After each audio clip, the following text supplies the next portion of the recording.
আমরা যে এই মেয়েরা, আমাদের বাড়ির পুরুষরা কিন্তু আমাদেরকে নিয়ে ভীষণ ঠাট্টা তামাশা করে।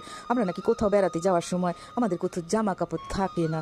এটা কিন্তু একেবারে সত্যি কথা। আমরা কিন্তু কোথাও বেরোনোর সময় কোনো জামা কাপড়ই খুঁজে পাই না, আলমারি ভর্তি থাকলেও না। কেন যে খুঁজে পাই না সেটা আমি তোমাদেরকে খুলে বলছি, শোনো। এমন কিছু ড্রেস আছে তো আমরা বিয়ে বাড়ি ছাড়া পরতে পারি না। তার জন্য আমরা তুলে রেখেছি, বছরে একবার দুবার হয়তো একটা বিয়ে বাড়ি পাবো, তাই পরার জন্য। তারপরে কিছু জামা কাপড় আছে, সেগুলো আমরা যত্ন করে রেখে দিয়েছি, ভেবেছি যে ওইগুলো যখন একটু রোগা হব তখন পরবো।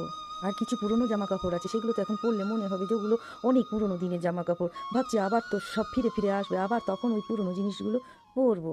কিছু জামা কাপড় আছে দেখলেই কিনতে ইচ্ছা করে, কিন্তু পরতে ইচ্ছা করে না। কেন কিনেছিলাম, কিসের জন্য কিনেছিলাম তা তো বলতে পারবো না, মনে হয়েছে তাই কিনে ঘরে রেখে দিয়েছি। আর কিছু জামা কাপড় আছে ওগুলো তো পরেই ফেলেছি, সেই জামা কাপড় পরে যদি আবার তাদের সামনে যাই তাহলে তো ওটা সবাই বলবে পুরোনো দিনের জামা কাপড়গুলো পরে এসেছি, তাই ওইগুলো পরে আর বেরোনো যাবে না। আর কিছু ড্রেসপত্র আছে সেগুলো তো আমরা প্রত্যেক দিনই তো পরি, তার জন্য ওগুলো পুরনো জামা কাপড়, ওইগুলো তো পরে তো আর কোথাও বেরোনো যাবে না। বুঝতে পারলেন তো আমাদের মেয়েদের সমস্যাগুলো কোথায় কোথায়।